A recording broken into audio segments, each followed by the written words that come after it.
मैं ये पूछना चाहता हूँ कि हरि नाम कहने से क्या हो जाएगा, और अगर कह भी देते हैं तो ये किस प्रकार काम करता है।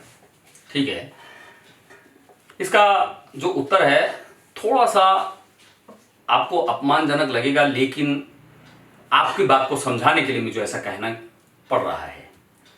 मैं आपको दो शब्द गाली की दे देता हूँ, बहुत ही गंदी गाली दे देता हूँ, क्या हो जाएगा? हरे कृष्णा सर। हरे कृष्णा पराग, हरे कृष्णा सर, जैसा कि हम आपकी वीडियोस में देखते हैं तो आप हमेशा हरि नाम लेते हैं, हरि बोल, हरे कृष्णा बोलते हैं। हाँ जी। तो इसे देख कहीं ना कहीं हम भी बोलने लग जाते हैं, तो इसकी क्या इम्पोर्टेंस है और आप क्यों बोलते हैं, इसके बारे में बताइए। ठीक है, पहले तो मैं ये बताऊंगा कि जैसे आपने पूछा इसको क्यों बोलता हूं मैं जी। तो इस प्रश्न का जवाब देने में मेरा ही एक प्रश्न है जी।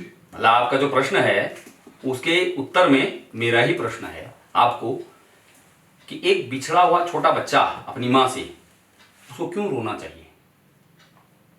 एक बच्चा बिछड़ गया अपनी मां से, अब हम कहें भाई उसको रो रहा है, क्यों रोना चाहिए उसको? स्वाभाविक है सर, रोएगा। रोएगा क्योंकि वो अपनी मां से बिछड़ गया है। बिछड़ गया। आज जब मां से बिछड़ गया है तो मां से मिलने के लिए वो रो रहा है, तो उसका क्रंदन सुन करके उसकी मां उसके पास आएगी। तो आपके प्रश्न का जो उत्तर है कि हरिनाम मैं क्यों लेता हूं, ये हरिनाम ये वही क्रंदन है। हम उस परम पिता जिसके हम संतान हैं, हम उससे बिछुड़ चुके हैं, माया में फंस करके, माया मोह के जाल में फंस करके हम उनसे काफी दूर आ चुके हैं, और अब हम उनसे मिलना चाहते हैं। तो कैसे मिलेंगे? तो ये ठीक ऐसे ही है जैसे बच्चा क्रंदन करता है, हरि नाम, हरे कृष्ण कृष्ण कृष्ण हरे हरि, हरे राम राम राम हरे हरि। एक प्रकार का क्रंदन है, एक प्रकार का रोना है, प्रभु के लिए कातर भाव से उनके लिए एक पुकार है, उसी को हम हरि नाम बोलते हैं। तो इसका आपको जवाब मिल गया। और इम्पोर्टेंस, उसका महत्व वो कोरिलेटेड है। उसका महत्व यही है कि जब हम रोएंगे, रोने का महत्व क्या है कि जब वो रोएगा तब माँ आएगी, ढूंढेगी कहाँ मेरा बच्चा क्यों रो रहा है। तो महत्व उसी के अंदर ही उसके निहित है। तो जब हम क्रंदन करेंगे, रोएंगे, हरिनाम लेंगे, तो हरि जो है हमारे को मिलेंगे। इस भाव से, इस विश्वास से हम हरिनाम लेते हैं। जैसे मैं देखता हूँ आपके चैनल्स पे बहुत सारे स्टूडेंट्स आपके कमेंट करते हैं, वो भी हरि नाम लेते हैं, हरि बोल करते हैं। तो कहीं ना कहीं जिज्ञासा हुई कि मैं भी समाज में थोड़ा हरि नाम करूं, हरि बोल बोलूं।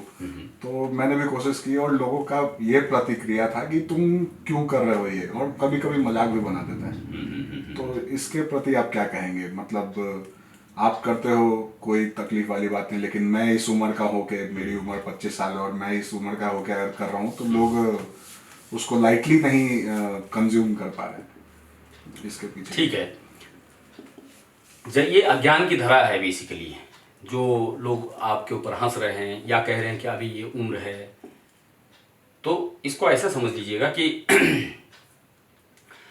जब आपको ज्ञान हो जाएगा, और ज्ञान किस बात का? ज्ञान इस बात का कि आप, सबसे पहले तो ये बात है कि आपको मालूम है कि आप कितने वर्ष जीने वाले हो। आप विश्वास से कह सकते हैं आप, हमें ये बात मालूम नहीं है कि हमारे जीवन का, हमारी आखिरी सांस कब तक है, ये हम गारंटी नहीं कह सकते हैं। दुनिया का कोई भी व्यक्ति गारंटी नहीं कह सकता है। तो वो बुढ़ापे तक जी भी पाएगा नहीं जी पाएगा, इसकी जब अनिश्चितता है, ठीक है, तो ये तो उस प्रश्न का उत्तर हो गया कि जी हम बुढ़ापे में करेंगे। पहले तो अनिश्चित है कि बुढ़ापे तक पहुंचेंगे। दूसरी बात, क्या हम सचमुच में बुढ़ापे में ले पाएंगे? इस बात को समझने के लिए मैं आपको एक उदाहरण देता हूं कि जैसे कोई विद्यार्थी कहे कि मैं आखिरी जिस दिन पेपर है उसके पहले दिन जो है तैयारी करके और फिर एग्जाम दे दूंगा और तब फर्स्ट डिवीजन आ जाएगी। आप इस बात से सहमत हैं क्या? आप ही कहें कि पूरे साल भर आप जो है अपना मौज मस्ती करें, दोस्त घूमें इधर उधर, और कहीं जिस दिन अगले जो पेपर है अगले दिन उसके एक दिन रात पहले पढ़ करके हम जो है सारा सिलेबस करके फर्स्ट डिवीजन दिएंगे।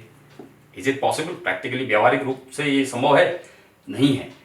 ये मूर्खता है, मूढ़ता है, जड़ता है, और कुछ भी नहीं है।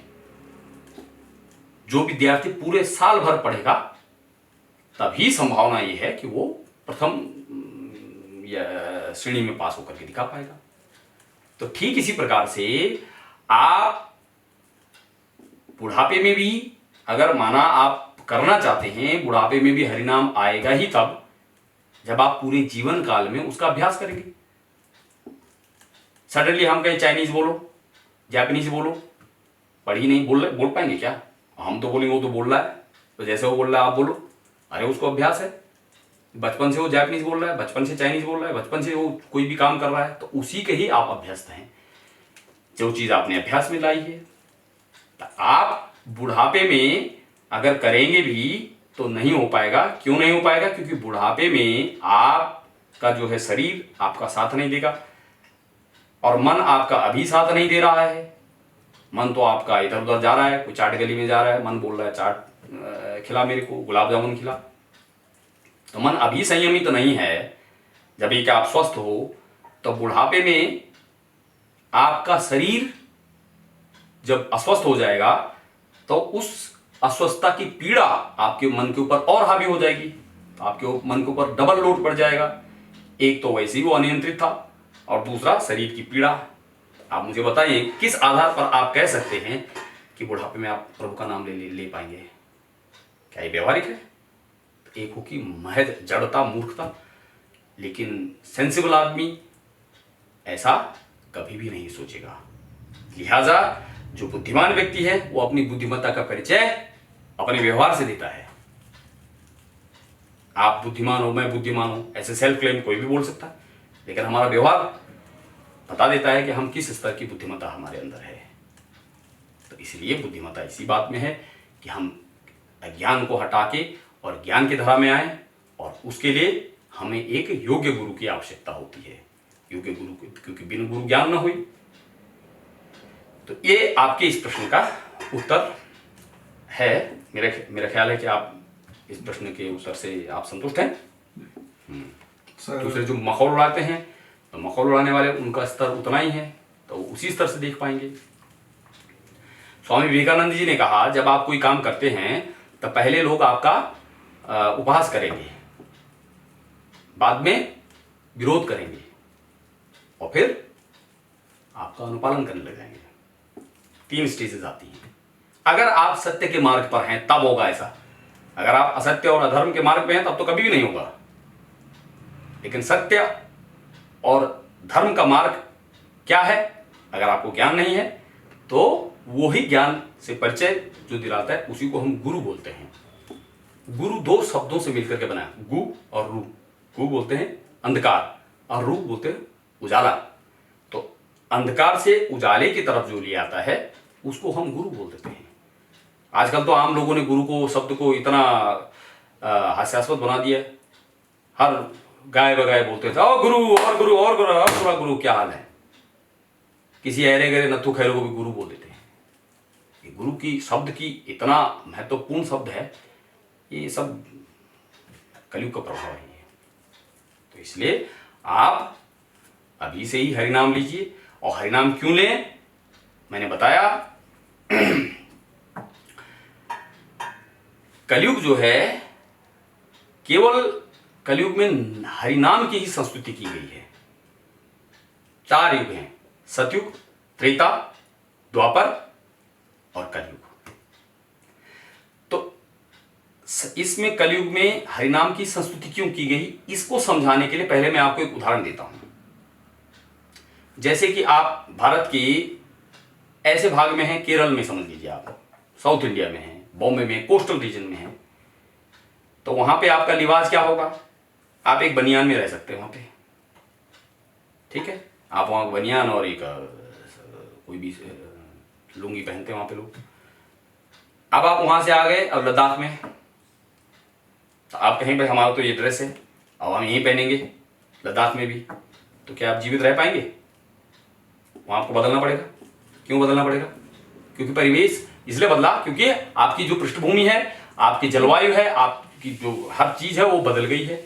अब आप लद्दाख जैसे वातावरण में जहां की बर्फ ही बर्फ है, ठंडा इतना है, वहां अगर इस रिवाज में रहेंगे तो आप जी नहीं पाएंगे। और ठीक लद्दाख वाला जो व्यक्ति है वहां कोट पैंट और स्वेटर वगैरह ये पहन करके रहता है, वही अगर जो है साउथ इंडिया चले जाएगा तो वहां उस ड्रेस में अगर वो रहेगा तो वहां मर जाएगा गर्मी से। तो ये उदाहरण इसलिए दे रहा हूं कि ताकि आप व्यवहारिकता को समझें कि आप अपने स्थान जलवायु के परिवर्तन होने के साथ साथ अपने व्यवहार में भी परिवर्तन ला रहे हैं, और यह आपकी बुद्धिमत्ता का परिचय है। तो ठीक इसी प्रकार से सतयुग की जो परिस्थिति थी, उस समय एक व्यक्ति की जो औसत आयु थी वो 1 लाख वर्ष हुआ करती थी, और उस वक्त नैतिक मूल्यों की पराकाष्ठा थी। तो उस वक्त ध्यान के लिए वो सबसे उपयुक्त युग था। तो इसलिए ध्यान की संस्कृति सतयुग में की गई है। और फिर त्रेता उसके बाद आया, उसमें थोड़ा सा पतन हो गया। तो त्रेता में फिर ध्यान की संस्कृति नहीं की गई है, त्रेता में यज्ञ की संस्कृति की गई है। और फिर आ गया द्वापर। द्वापर में फिर यज्ञ नहीं हो सकता था क्योंकि और अशुद्ध काल आ गया। यज्ञ के लिए जो जड़ी बूटियां, जो भी औषधि वगैरह जो चाहिए उसके लिए सामग्री, वो इतनी शुद्धता में उसकी नहीं थी, अवेलेबिलिटी उसकी जो है मौजूदगी, उपस्थिति। तो इसलिए द्वापर में अर्चा विग्रह, भगवान के विग्रह का आप अर्चन करें, उनकी सेवा करें और उसी से आपको फल वही मिल रहा है। और कलयुग, कलयुग माने कलह का युग। इसमें मनुष्य की स्मृति इतनी कमजोर हो गई है कि, और जो वातावरण है वो ध्यान के लिए उपयुक्त तो नहीं है, वो यज्ञ के लिए उपयुक्त नहीं है। कहाँ है यहाँ घी और जो भी सामग्री है कहाँ शुद्ध है? तो आप जो यज्ञ करेंगे अशुद्धता से करेंगे तो आपको अशुद्धता से, अगर आपका फॉर्मूला ही गलत है तो सवाल भी का उत्तर भी जो है गलती आएगा। तो ध्यान, यज्ञ और अर्चा विग्रह, ये तीनों की तीनों संस्कृतियां कलयुग के लिए नहीं है। तो कलयुग के मनुष्य की मानसिक स्थिति को देख करके भगवान ने क्या संस्तुति की? हरिनाम। बस तू हरिनाम ले ले, हरे नाम हरे नामैच केवलम कलौ नास्तेव नास्तेव नास्तेव गतिर अन्यथा। भगवान चैतन्य महाप्रभु जी ने ये संस्तुति की कि कलयुग में केवल हरिनाम से ही तेरा सब कुछ बेड़ा पार हो जाएगा। यहां तक कि शंकराचार्य जी जो कि मायावाद के बड़े प्रकांड जो है विद्वान रहे हैं, उन्होंने भी आखिरी में हरिनाम को भजने की संस्तुति की है। उन्होंने भी कहा, या ब्रह्म स्तंभ पर्यंतम सर्व मायामयम जगत सत्यम सत्यम पुनः सत्यम हरिर नामैच केवलम। ये शंकराचार्य जी ने कहा, या ब्रह्म स्तंभ पर्यंतम, यहां से और ब्रह्म स्तंभ तक, ब्रह्मलोक तक, और पर्यंतम उसे भी परे, सर्व मायामयम जगत, सब जगह माया का ही जगत है। इसलिए सत्यम सत्यम पुनः सत्यम हरेर नामैच केवलम, मैं सत्य कह रहा हूं। अरे एक बार फिर से सुन लो, मैं सत्य कह रहा हूं, और फिर एक बार कह रहा हूं, सत्य कह रहा हूं, सत्यम सत्यम पुनः सत्यम। इस बात को उन्होंने इतनी बार इसको जोड़ दे के कहा कि झूठ मत मानिए, हरेर नामैच केवलम, हरि नाम ही केवल एक सार है, बाकी और बेकार है, बाकी सब शून्य है। तो जो भी हम मटेरियलिस्टिक जो ग्रोथ या जो भी प्रोग्रेस इसको कहते हैं, पदार्थवाची जो है, ये सब शून्य है क्योंकि सब यहीं छूट जाएगा। लेकिन हरिनाम क्या है? अंक है एक। तो एक शून्य है, उसकी कोई वैल्यू नहीं है, लेकिन अगर उसको अंक लग दे तो 10 हो जाता है, 10 गुना। समझ रहे हैं? 2 शून्य है, 4 शून्य, 50 शून्य, कुछ कोई वैल्यू नहीं है उसकी। लेकिन एक लग गया, 2 शून्य पे एक लग गया 100, 3 शून्य पे एक लग गया 1000।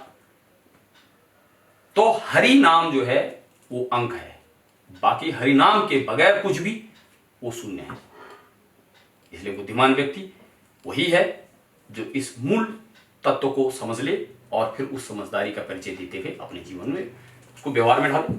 सर आपने जहाँ बताया सब चीज़ की, सबने इतना प्रेशर दे के बोला है कि हरि नाम करो, कलयुग में ज़रूरत है हमें इसकी, तो मैं ये पूछना चाहता हूँ कि हरि नाम कहने से क्या हो जाएगा, और अगर कह भी देते हैं तो ये किस प्रकार काम करता है?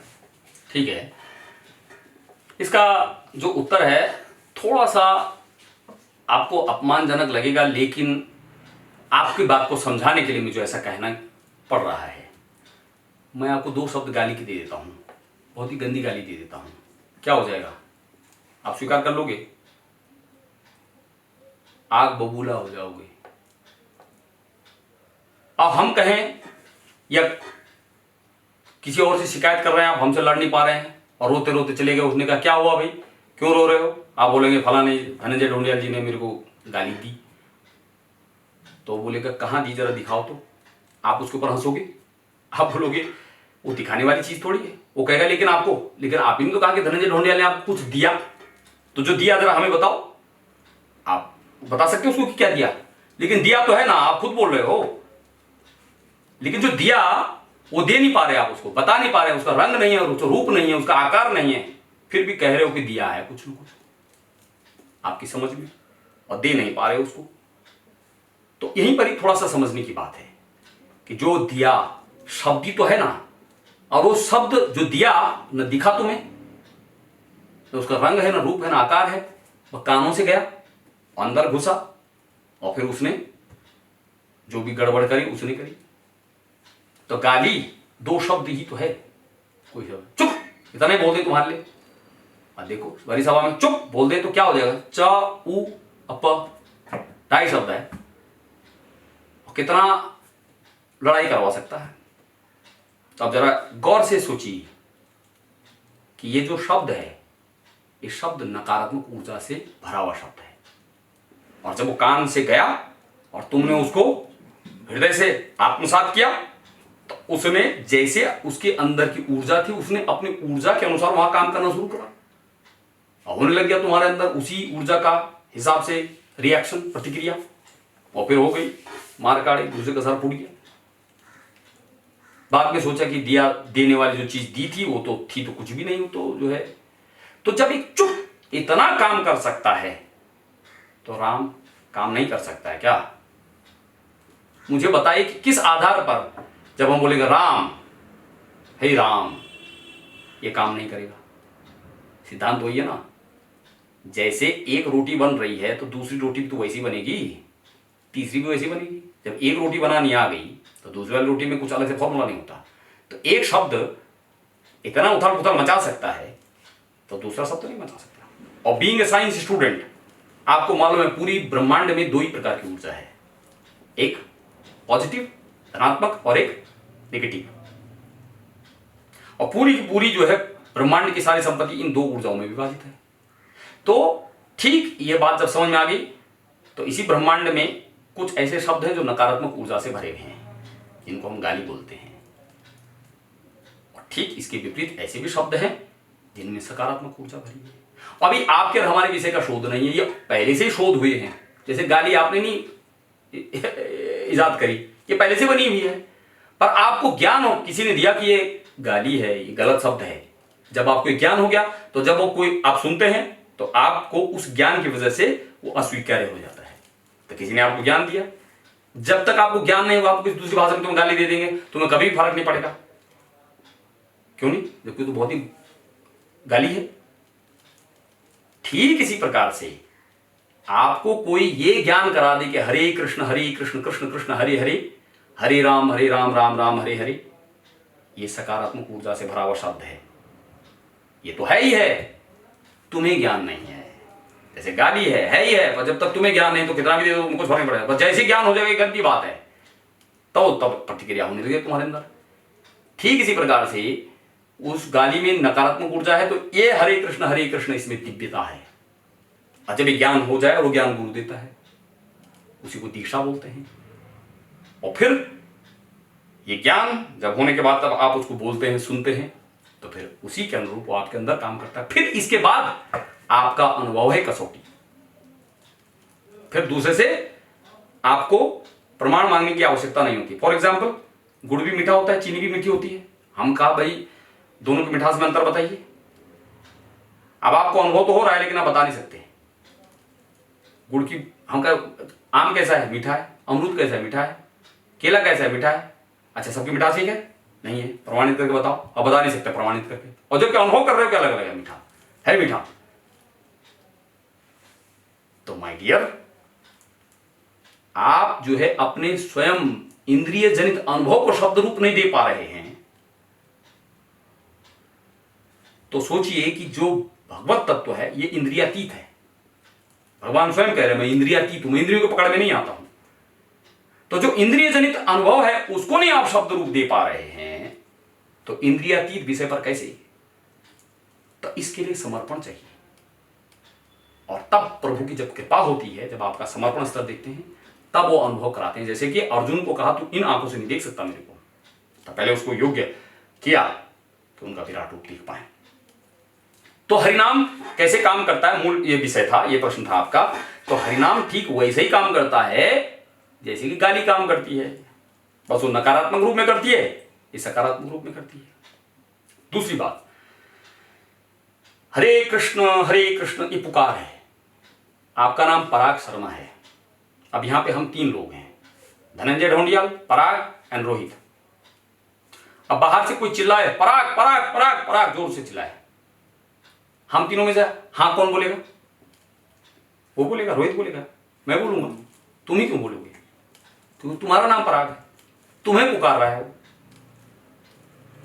तो सामान्य व्यवहार में भी आप ये चीज अनुभव करते हैं कि कोई तुम्हारा नाम पुकारे तो तुम हाँ बोल देते हो, और वो जितनी कातर भाव से पुकारेगा तो उतना आप जो यहाँ हाँ भाई कौन, आपको क्या हेल्प की जरूरत है? अरे यार मेरे को कोई पुकार रहा है, शायद मेरी किसी को आवश्यकता है। ये व्यवहार आपके अंदर कहां से आया? आप जिसकी संतान हो उससे आया। आपके अंदर जो व्यवहार आया है वो जिसकी आप संतान हो, मूल ओरिजिनल सोर्स से ही आया है। तो जब आम जीवन में भी हम ये व्यवहार करते कि हमारा नाम कोई पुकारता है तो हम उसकी पुकार पर दौड़ पड़ते हैं, तो किस आधार पर आप इस बात को मानने के लिए स्वीकार नहीं है कि जब हम हरे कृष्ण कृष्ण कृष्ण हरे बोलेंगे तो कृष्ण नहीं आएंगे हमारी पुकार सुन करके? जिसका नाम कृष्ण होगा वो आएगा। ये ठीक ऐसे ही है कि किसी व्यक्ति को आपकी आवश्यकता है, जैसे आप फोटोग्राफी का काम, आप उसके ज्ञान है आपको, और किसी को फोटोग्राफी के बारे में ज्ञान चाहिए, कुछ काम है किसी को, तो जो जानता है कि पराग जो है वो फोटोग्राफी का बहुत अच्छा ज्ञान रखता है, जो ये बात जानता है, वो उस व्यक्ति को क्या कहेगा, आपके पास भेज देगा। लेकिन वो कहेगा मैं तो मिला नहीं हूं उनसे पहले कभी, पराग से मैंने कभी उनको देखा ही नहीं, वो मैं कैसे पहचानूंगा? तो क्या बोलेगा, बस फलानी जगह में जाना, वहां उसका निवास है, और वहां पे बस पराग पराग पराग बोल देना बस। और जब पराग पराग पराग बोलोगे तो 10 लोगों के बीच में जो पराग होगा वही तो हाँ बोलेगा। 10 लोग ने सुना लेकिन बोलोगे तुम, उठ के तुम ही जाओगे, तुम्हारा नाम पराग। फिर जब पराग बोला, जब तुम खड़े उठ के परिचय हो गया ना, तो कैसे परिचय हुआ? नाम से परिचय हुआ ना। और क्या तरीका था तुम्हारे परिचय करने का? तो जब पराग नाम बोला तो फिर पराग नाम बोलते ही पराग की शकल दिख गई, सूरत दिखी, व्यवहार दिख गया, रंग रूप सब उसके सामने प्रकट हो गया, केवल नाम से। व्यवहार में उदाहरण दे रहा हूं मैं समझने के लिए, कैसे मैं समझा। अब वो जो जिसने कहा कि पराग नाम लेना, ओह तुम्हारा मित्र है, तो आप पूछोगे हाँ भाई तुम कौन हो, क्या हो, कहां से आओ, तुम्हें मेरा नाम किसने बताया? तो जब परिचय देगा कि आपके मित्र ने मेरा को कहा था, आपके मित्र ने मेरे को भेजा, तो वो है तो अनजान आपके लिए, लेकिन जैसे उसने बोला कि मेरे को जो है आपके मित्र ने भेजा, तब उसके बाद आपका उसके प्रति व्यवहार कैसा होगा? मित्रवत होगा, बल्कि मित्रवत से कुछ ज्यादा ही हो जाएगा, क्योंकि मेरे मित्र ने भेजा है यार। अनजान था लेकिन आपने उसके साथ उसी ढंग का व्यवहार करने लग गए। ठीक यही बात, हम जानते नहीं भगवान कृष्ण कौन है, लेकिन जो जानते हैं, सौभाग्य अगर हमारा है तो वो हमें बताते हैं, और कृष्ण कृष्ण बोलो, कृष्ण कृष्ण बोलो। और कृष्ण तो सर्वत्र है, वो तो बहरे नहीं है। तो जब आप बोलोगे तो वो सुनेंगे, और जब वो सुनेंगे तो फिर वो आपके साथ उसी प्रकार का व्यवहार करेंगे जैसा कि वो गुरु, जो उसी को गुरु बोलते हैं जिसने भेजा। तो इसलिए इस सिद्धांत पर ये काम करता है। और फिर इसके बाद की कहानी तो क्या है, आपका अनुभव। क्योंकि भौतिक दुनिया में भी आप जो कुछ कर रहे हो उसकी प्रथम धरा विश्वास ही है। उदाहरण के लिए आप हैं या हमारे पिताजी कौन है, जो भी हम कहें आपके पिताजी कौन है, आप बता देंगे सीधे नाम, पर आपने कभी उसको क्रॉस वेरिफिकेशन नहीं किया ना, कभी उसको प्रमाणित करने का कभी प्रयास नहीं किया। आपने किया ना, मैंने किया। माँ ने जो बता दिया ये आपके पिताजी हैं, बस पिताजी के अंदर विश्वास हुआ। ये आपकी बहन है, ये आपका भाई है, कभी परीक्षण किया आपने? हमने कभी भी नहीं किया। तो भौतिक किस मास्टर जी ने जो पढ़ा दिया फ्रांस की राजधानी कहाँ है, पेरिस है, अब कहीं गए क्या? नहीं गए। तो विश्वास, मैं ये एक उदाहरण इसलिए दे रहा हूं कि विश्वासम फलदायकम, चाहे भौतिक दुनिया में भी हो, विश्वास के आधार पर ही हम आगे बढ़ रहे हैं। अब हमारी अंदर जिस गुण की अधिकता होगी, तमोगुण की अधिकता होगी, तो हमें तमोगुणी बातों पर अधिक विश्वास होगा। उससे ऊपर वाला गुण है रजोगुण। रजोगुण की प्रधानता अधिक होगी, हम अगले बारे में डिस्कस करेंगे। तो फिर रजोगुणी विषयों पर हमें विश्वास होगा। और सतोगुणी अवस्था में आ जाएंगे तो सतोगुणी बातों पर विश्वास होगा। सतोगुणी मतलब यही भगवान होते हैं, ये सतोगुणी व्यवहार, ये सतोगुणी उसका परिचय मतलब लक्षण है। भगवान नहीं है, ये भी कई लोग बोलते हैं ना, हम नास्तिक हैं, तुम आस्तिक हो, मतलब जो भगवान पर विश्वास करता है। असल में सभी लोग विश्वास करते हैं, क्योंकि विश्वास आपके मूल स्वभाव में है। फर्क इतना है कि आपको भगवान के होने पर विश्वास है, उसको भगवान के न होने पर विश्वास है। तो विश्वास तो उसको भी है, तो विश्वास की दिशा या धारा को अलग है। क्योंकि विश्वास आपका बाय डिफॉल्ट, आप किसी न किसी चीज में विश्वास करोगे। भगवान के नहीं होने पर विश्वास करोगे। क्या बोल रहा है, सेंटेंस समझ रहे ना? तो विश्वास तो कर रहे हैं ना। और नहीं होने पर विश्वास करने का मतलब यह है कि आपके अंदर तमोगुण की अधिकता, बस होने पर विश्वास करने का मतलब आपके अंदर सतोगुण की अवस्था है। और धीरे धीरे फिर तब आप त्रिगुणातीत हो जाते हो, तमोगुण, सतोगुण और रजोगुण से, रजोगुण और सतोगुण से भी ऊपर स्थिति पाते, तो प्रभु की कृपा होती है जब, और उसका रास्ता भजन से ही जाता है। तो इसलिए कलयुग में हमें हरिनाम ही करना चाहिए। और वैसे भी किसी भी युग में हरिनाम से बड़ा कुछ नहीं है, क्योंकि हरिनाम में ही जो है, इसके अनेक उदाहरण आते हैं कि भगवान राम जो है, अब लंबी चौड़ी बातें हैं वो तो आज ही नहीं हो पाएंगी, है ना। भगवान राम का नाम लिख करके पत्थर भी तैरने लग गए थे। अब ये बात जो तमोगुणी व्यक्ति वाला होगा, जिसके अंदर तमोगुण, इसको इस बात पर यकीन नहीं करेगा। वो इस बात को तो यकीन कर लेगा कि अमेरिका का राष्ट्रपति ट्रंप है, जबकि उसने देखा नहीं है, लेकिन इस बात पर विश्वास कर लेगा वो, क्योंकि उसकी धरा कैसी है, भौतिकता की धरा है, तमोगुणी धरा है। हम कहेंगे भाई तूने देखा क्या? नहीं देखा, तुम तो कैसे यकीन कर रहे हो? वो भी तो किसी सोर्स से, तो माध्यम से तो कर रहा है, यानी उस सोर्स पर वो यकीन कर रहा है, उन किताबों पर यकीन कर रहा है, और धर्म ग्रंथों पर नहीं कर रहा है। तो ये किस आधार पर हो रहा है? उसकी मनोभूमि, पृष्ठभूमि है उसकी। आप समझ रहे हैं मेरी बात करें? क्योंकि विश्वास ही तो करो, नहीं तो आपने भी वो बहुत सारी जो ज्ञान है आपको भौतिक है, वो भी आपने व्यक्तिगत जाकर के दिखा नहीं है। तो इसलिए इस सिद्धांत पर एक काम करता है। मुझे विश्वास है कि आपको आपके प्रश्न का उत्तर मिल गया होगा। सर, मेरे सारे प्रश्नों का जिस प्रकार आपने उत्तर दिया, मुझे आज तक किसी ने ऐसा उत्तर दिया नहीं था। मैं पूरी तरीके से संतुष्ट हूँ। आपका स्वागत है हृदय से। आप अपने दर्शकों को क्या संदेश देना चाहते हैं इस संदर्भ में, जो जिस संदर्भ में आज हमने बातचीत की? हरे कृष्णा, मैं अपने दर्शकों को भी यही अपने हृदय से संदेश देना चाहता हूँ कि आप भी जो है जड़ता की स्थिति से ऊपर आइए और इस विषय पर चिंतन कीजिए कि आपका जीवन का मूल उद्देश्य क्या है।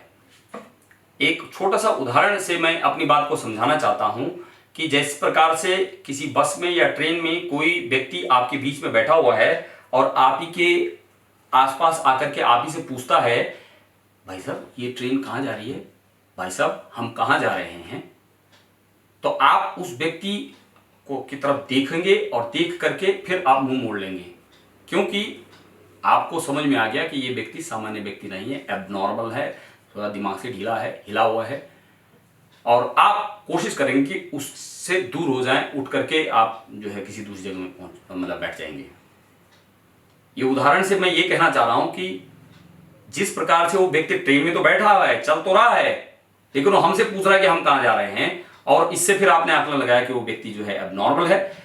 कमोबेश हम सब इसी तरह की एबनॉर्मलिटी की स्थिति से ही गुजर रहे हैं। हम इस जीवन रूपी ट्रेन में या बस में जो सवार होकर के आगे बढ़ रहे हैं, लेकिन हमें स्वयं मालूम नहीं कि हमें कहां जाना है, हमारा फाइनल डेस्टिनेशन, हमारा अंतिम लक्ष्य, अंतिम उद्देश्य क्या है, कहां है। तो हम भी ठीक इसी प्रकार से अपनी जगहसाही स्वयं कर रहे हैं। इसलिए आप, जो मैंने आपको अपना अनुभव शेयर किया, उसके आधार पर मैं आपसे भी विनम्र प्रार्थना करता हूं कि आप भी अपने जीवन के उद्देश्य को समझ करके और उसी के अनुरूप अपने क्रियाकलाप को कीजिए। ये जो मनुष्य योनि मिली हुई है, ये भोग विलासिता के लिए नहीं मिली हुई है। भोग विलासिता 84 लाख योनियां हैं। 84 लाख योनियों में से 80 लाख योनियां जो हैं वो भोग विलासिता के लिए हैं। भगवान ने कुत्ते, बिल्ली, सुअर, ये सब भोग विलासिता की योनियां हैं। ये भोग विलास करने के लिए ये योनियां बनाई हैं। और मनुष्य योनि भोग के लिए नहीं बनाई है। मनुष्य योनि इसलिए बनाई है ताकि इसी योनि में संभव है कि हम आत्म साक्षात्कार करके अपने उस परम पिता परमेश्वर के उनका दर्शन करके और उस धाम में, गोलोक वृंदावन में, हम जहाँ हमारा परमानेंट घर है, हम वहाँ पहुँच पाएँ। और इस योनि में रहते हुए भी अगर हम जो है कुत्ते बिल्लियों की तरह ही जीवन जी रहे हैं, तो फिर इससे बड़ी मूर्खता और कोई हो नहीं सकती है। भले ही आप स्वयं अपने आप को कितना भी जो है बुद्धिमान कहें, आपके कहने ने मात्र से, ऐसे तो मैं भी कह दूं मैं भारत का राष्ट्रपति हूँ, इसमें जाने में क्या हो रहा है, एक पैसा खर्च नहीं हो रहा है।